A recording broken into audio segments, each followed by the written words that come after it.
Tonight, a Townsville bus driver charged over a crash that killed 3 people on the Bruce Highway in June. Hello, I'm Lexy Hamilton-Smith and this is ABC News.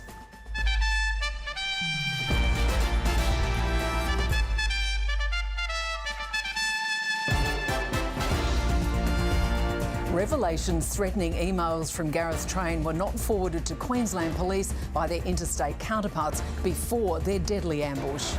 An emotional Joe Biden passes the baton to Kamala Harris at the Democratic National Convention. And personalised pills, how 3D printing could revolutionise how we take our medication.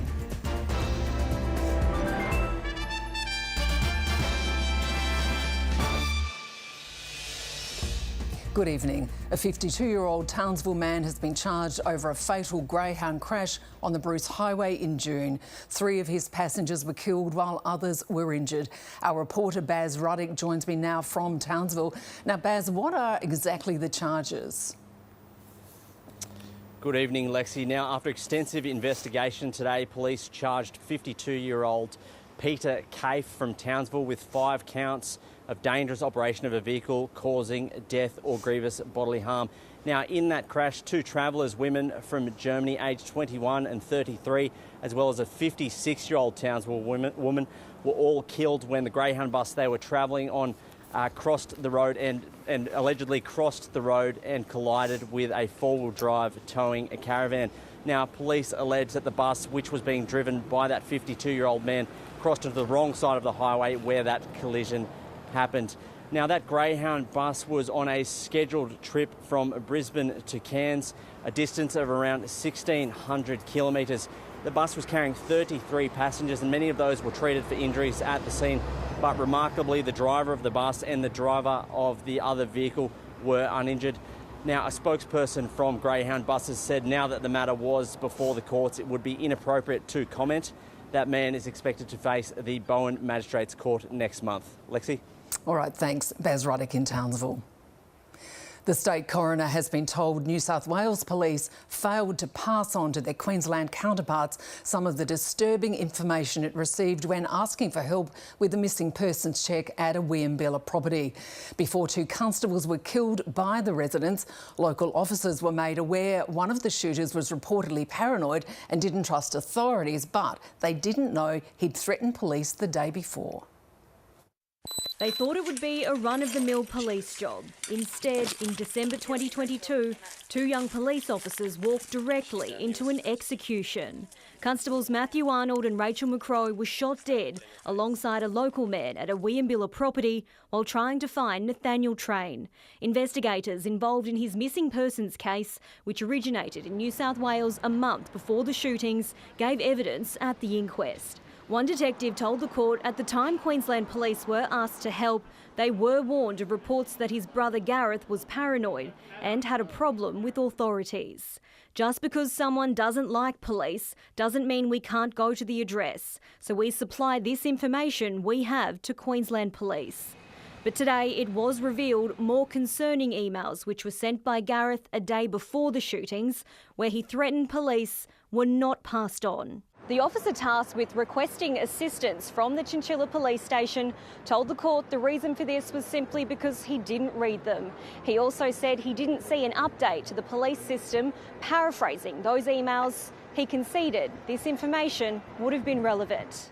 I read the first entry and it was quite detailed and it supplied a fair bit of information. Senior Queensland Police who received that information will take the stand tomorrow. Talissa Saganto, ABC News, Brisbane. There has been a fiery start to the second last parliamentary sitting week before the election. The opposition has criticised Labor after announcing it'll rush 3 pieces of legislation through the House with less than an hour of debate. Here's state political reporter Kate McKenna. Uproar in the House. Those opposite have trashed Parliament. They are treating it like a plaything. The LNP's incensed after the government revealed it's rushing 3 pieces of legislation through Parliament with less than 1 hour of debate. We would have accepted urgency on these bills. What we cannot accept is that we're going to debate 3 bills in 40 minutes. That is ridiculous. The bills involved the creation of 3 new roles: a nightlife economy commissioner, a cross-border commissioner and a food farmers commissioner, which was a recommendation of the supermarket inquiry. These bills are not complicated in nature and establish the legislative framework for what has already been announced. We get this dumped on us one day with 24 hours to consider them and 40 minutes to debate 3 important pieces of legislation. That is the part that the opposition cannot agree to. With about 6 weeks to go until the official state election campaign begins, the temperature has ratcheted up, with both sides trying to make the most of the remaining sitting days, with the LNP today focusing on Labor's history with the CFMEU, while the government continued to attack the opposition leader. The ABC revealed last week the LNP leader paid $200,000 in a confidential settlement years after the collapse of the company. I was at the company for 4 months and I met my obligations during and after this period. Watching the argy-bargy was the newly minted independent Stephen Andrew, told he wouldn't be re-endorsed by One Nation at the October election. He's quit the party. And for the remainder of the 57th Parliament, the member will be representing the people of Morani as an independent. It marks the first time in 8 years One Nation hasn't had an MP in Queensland Parliament. Kate McKenna, ABC News. President Joe Biden has delivered perhaps the most important speech of his career, passing the torch to Vice President Kamala Harris at the Democratic National Convention in Chicago. After a standing ovation, Mr Biden urged all Americans to preserve democracy in the face of an increasingly divided United States. Ms Harris thanked the President for stepping aside in a surprise appearance on the DNC's opening day.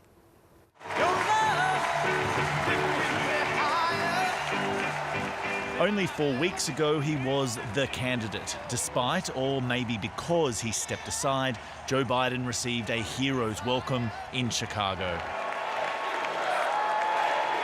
Thank you. He was teary and he was proud. Democracy has delivered. And now democracy must be preserved. It's been the honor of my lifetime to serve as your president. I love the job, but I love my country more.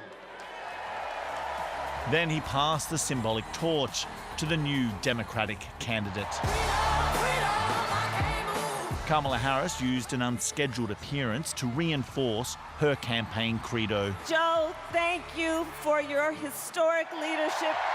We are moving forward. The historic moment reflected by a party luminary. On the other side of that glass ceiling is Kamala Harris raising her hand and taking the oath of office. Let us fight for the ideals we hold dear, and let us always remember, when we fight, we win. God bless you. God bless the United States of America. Good night, everyone. I haven't felt energy like this since 2008 with President Obama. Quite an opportunity for this party that has been under a lot of duress to convert what would have been a funeral into a rebirth of historic proportions. This was an unusual first day for this convention, effectively split between 2 different guests of honour.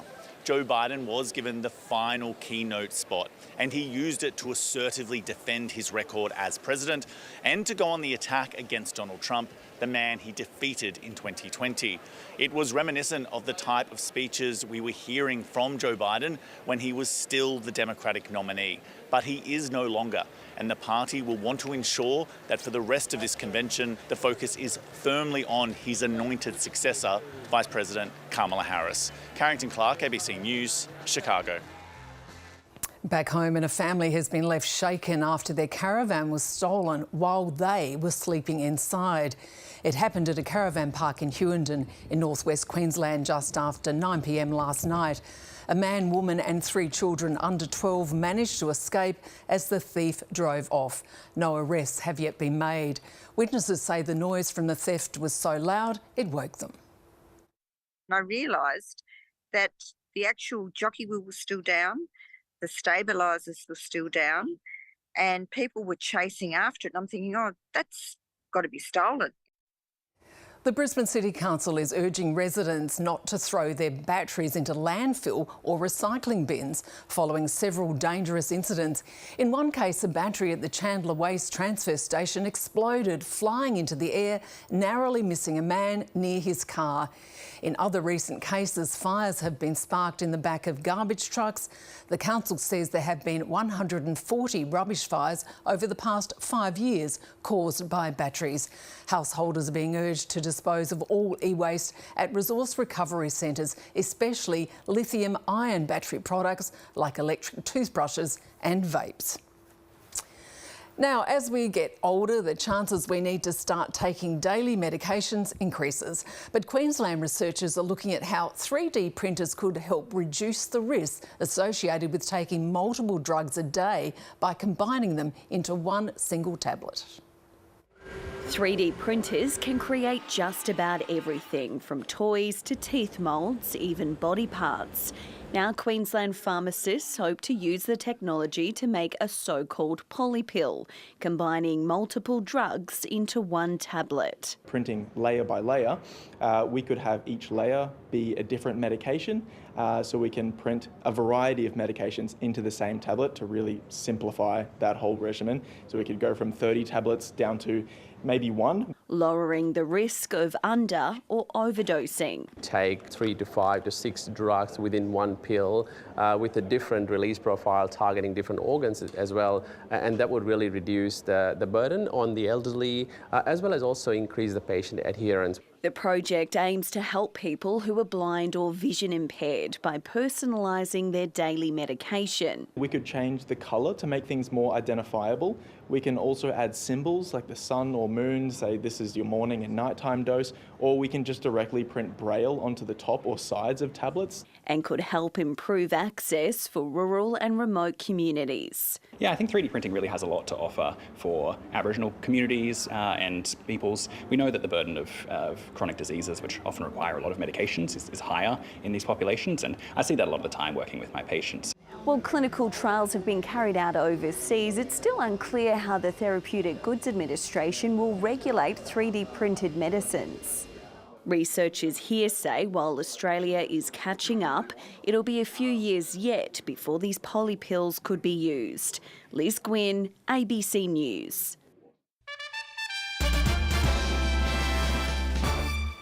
Israel has agreed to an American bridging proposal for a ceasefire deal in Gaza. US Secretary of State Antony Blinken has called for Hamas to do the same without saying if the militant group's concerns have been addressed. Inside Gaza, the humanitarian situation is worsening, with reports infectious diseases are running rampant in the community. Now, a warning that some of the images and details in this report by Matthew Doran are distressing. Away from the Israeli bombardment, Palestinians in Gaza are now dealing with a new infectious threat. He had boils as if he is burnt. There were watery boils that explode and spread. Maybe it's a virus. I don't know what the child is suffering from. Desperate parents like Shema are flooding into crowded health centres from camps nearby. The children here are too young to understand how serious their illnesses are, but they know all too well what it is that's made them sick. From the dirty water, they told us. Sewage runs through the streets of Gaza and into the makeshift tents that Palestinians now call home. What should we tell our children? What should we tell them when we wake up in the morning and we find our children drowning in sewage water? Gaza was already dealing with a hepatitis outbreak, more than 40,000 cases known, up from fewer than 100 the year prior. And raw effluent in the height of summer is helping skin diseases to take hold. We have remarkably high numbers and cases, while we suffer from scarcity of medical supplies available, especially for children.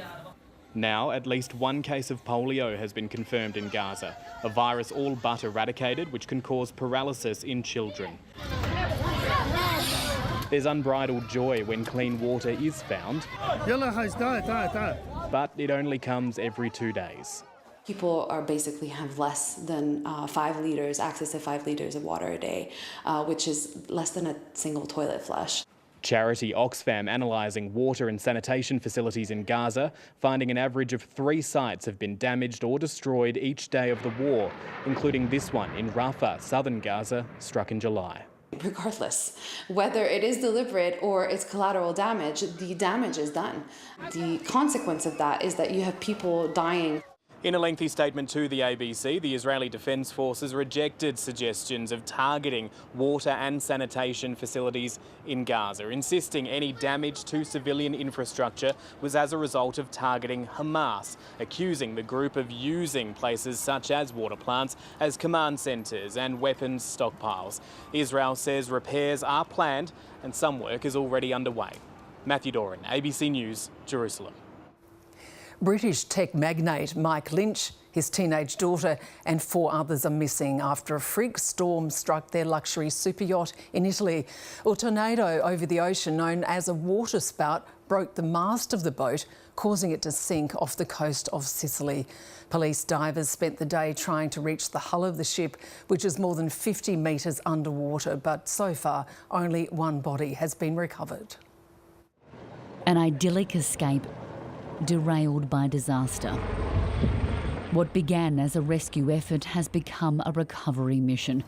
Of the 22 people on board the luxury yacht, which sank off the coast of Sicily, 15 have been found alive. I was on board the motorboat Francesca when I saw mats and T-shirts floating in the sea. We didn't encounter anyone at sea, but I think a fishing boat rescued a couple of people. A 1-year-old girl and her mother among the survivors. The survivors are very tired and are constantly asking about the missing people. They are talking and crying all the time because they have realised that there is little hope of finding their friends alive. Witnesses say the 56-year-old luxury sailboat was engulfed by a tornado-like cloud around 5 a.m, snapping its mast. CCTV captured the wild weather on shore in nearby Palermo. The captain of the fishing boat that rescued some of the survivors recounting the ordeal. And after the storm was over, we noticed that the ship behind us was gone. Specialist divers have been called in from Rome to assist in the search for those still missing, including British tech entrepreneur Mike Lynch. Dubbed the UK's Bill Gates, Mike Lynch became well known for fraud charges relating to the sale of his software company, but a San Francisco jury acquitted him of the offences in June. His wife, believed to be the owner of the yacht, has been rescued, but their teenage daughter is still missing. The search operation for those unaccounted will continue into the night. Catherine Diss, ABC News. They've been called childcare deserts, the vast stretches of Australia where 3 or more children compete for a single childcare space. Now, new research is sounding the alarm for nearly 6 million Australians who live in those black spots, and amid warnings, too many children are getting left behind. Parks, playgrounds and a flood of other young families lured Bianca to this booming new suburb in Melbourne's outer east. Lots and lots of kids in our street alone. There's about 5 babies that were born in the last 12 months. Let's have a little look. What's on the computer? Only after weeks of searching did the teaching assistant realise it was missing one thing: enough childcare spaces to go around. So we were pretty much told up front we wouldn't find a place this year. Nationwide, there are roughly 2 young children per childcare place, but new analysis shows the supply is far from evenly spread. And looking at this area where Bianca lives, what does it tell us about childcare access in her part of Melbourne? So what this shows is that each one of these shapes here, there is about 500 people living in them, and these areas in brown will have lower levels of childcare accessibility compared to neighbouring regions that are in blue. The research reveals disparities across the states. Tasmania and Western Australia have the greatest shortages, with nearly 3 young children for every childcare place. But the city-country divide is even starker. Take parts of Herberton in regional Queensland, where about 50 children compete for a spot. In the metropolitan areas, there's more staff, there's more families in need of childcare, and it means that there's just more provision in those particular areas. While childcare access overall has improved in recent years, these geographical divides have deepened. The federal government hopes subsidies and a wage increase will ease the shortage. For families like Bianca's, it's having a big impact on parent and child alike. I was going to go back to work in term 4, and I've made a call that we're just going to go back to work next year instead. Some of the problems with children missing out on early learning are that they are not as well prepared as other people in their class when they go to school. 1, 2... In the critical first 1,000 days of a child's life. Jessie Thompson, ABC News. Australia's economic prosperity has long been bolstered by China and its insatiable appetite for iron ore. But now the sugar hit is over, as the price of this steelmaking ingredient has lost a quarter of its value since January.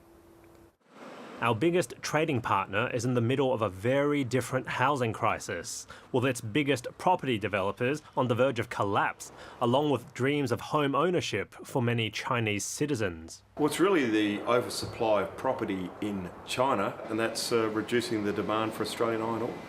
China's weak economic recovery is also worrying the Reserve Bank governor. They still have a very big drag from the problems in their real estate sector there. Last year, Australia shipped $136 billion worth of iron ore overseas, with most of that going to China. And for many years, the red dirt used to make steel has been providing a major boost to Australia's economy. All that tax revenue helped deliver a budget surplus for 2 years in a row. Unfortunately, the shine has come off the red gold, the price plummeting by around 35% since the start of the year. When we see steel demand in China very much weaken like it is now, they look to the export market to fill the gap. And in that, we start seeing very low-cost steel hit the market. And that could raise pressure on the federal government to slash billions from essential services.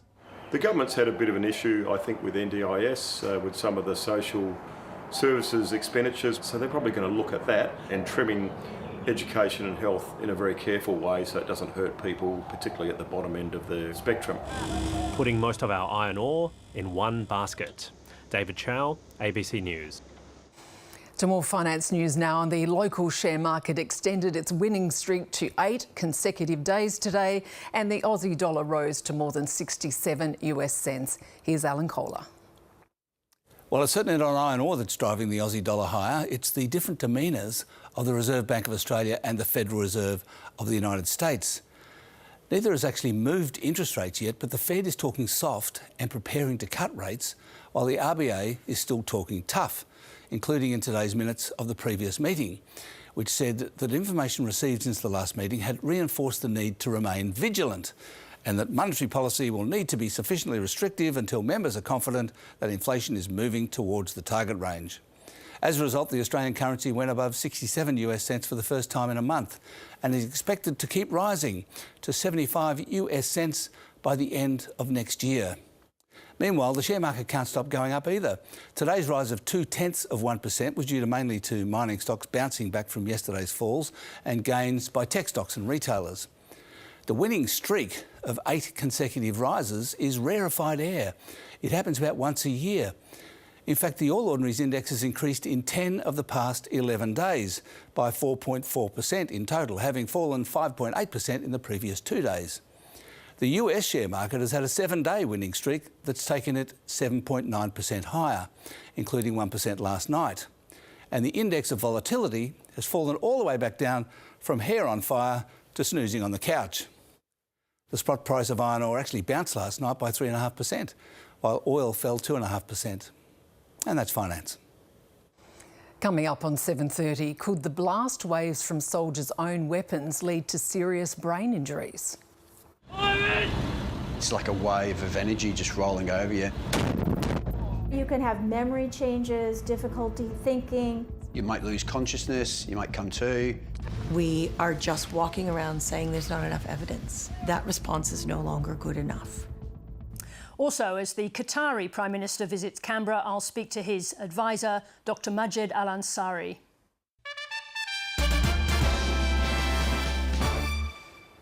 In sport, groundbreaking ball tracking technology will be implemented in the AFL women's competition when the new season launches next weekend.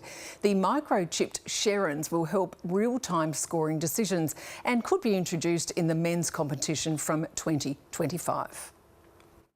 18 captains. Everyone, 1, 2, 3. But only one will get to lift the cup in about 100 days' time. That's the end goal, but we're all starting from the bottom again. This season, though, the ball will be slightly different, and for good reason. We've been working on smart ball technology for 2 years now. Microchip sensors have been installed within the Sherrins, alerting score assist officials in real time if the ball has been touched or hits the post.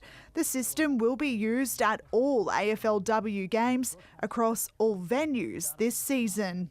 We've had everything from a robot kicking the ball millions of times to more than 35 trials in VFL and VFLW games, and we have been able to advance this technology through trial phase for it now to be ready. The players are more than ready for round one after months of gruelling pre-season. New coach this year, a lot of new players, so I'm really excited to see what we can do.